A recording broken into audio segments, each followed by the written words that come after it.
That day I only meant to tease a beggar. I deliberately tossed all the coins he had painstakingly collected into the wishing fountain. When he angrily asked me what I was doing, I pulled out a $100 bill and asked, "Do you want this 100 or do you want those coins?" Without hesitation he said, "Of course the 100. So I smirked and told him, "Jump in and fish out one coin for me and I'll give it to you." Sure enough, he jumped right in. I even filmed his clumsy struggle on my phone, laughing at him. When he handed me the coin, I told him it wasn't the one I wanted. Then, right in front of him, I tore the $100 bill in half. I thought it was hilarious, never realizing it would change my life. I want you to learn the true value of money.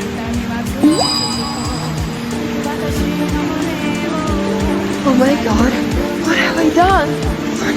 $100, that's less than what my manicure cost! He picked up that coin with a sneer, made a wish just to mock the fountain, and said, "If wishing really worked, I'd wish for a car."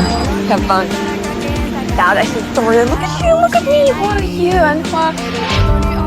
I'll call the best. But when I got home, there was actually a yellow car parked outside my door. I was ecstatic.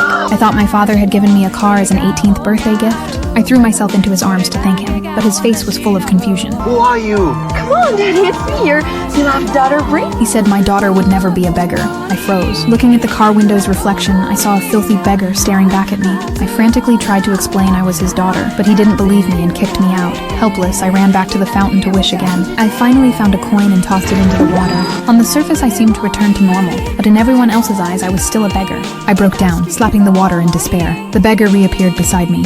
Answer me! What's going on? Why are you doing this to me? He told me this had happened because I tore up that $100 bill. If I wanted to return to normal, I had to find it again. But I'd thrown it away long ago. In desperation, I secretly tore one of my allowance bills in half, hoping to fake it. But the beggar saw through me. Right in front of my father, he exposed me. Shame overwhelmed me, and I ran. From a rich girl, I had fallen to a beggar. I was completely broken. Just when I'd given up hope, I spotted half of that familiar $100 bill on a chair. I snatched it up. The other half was in the hands of an old woman. She said her son needed emergency surgery and begged me to give it to her. I hesitated for a long time. Then I handed it over, even though it might mean I'd never turn back to myself. Shattered, I went to the beggar and told him I'd lost the money forever. I guess I'll be homeless for the rest of my days. Come on. He hugged me and told me to look behind me. I turned and saw I had returned to my true self. It wasn't the money that saved me, but that moment of kindness. The beggar told me, $100 means nothing to the wealthy, but to someone in need, it can save a life. At last, I understood my mistake. Thank you for that last Brittany.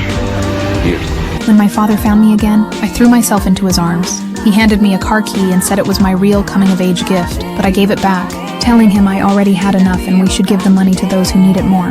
Hearing that, he held me tight, and when I turned again, the beggar had already disappeared.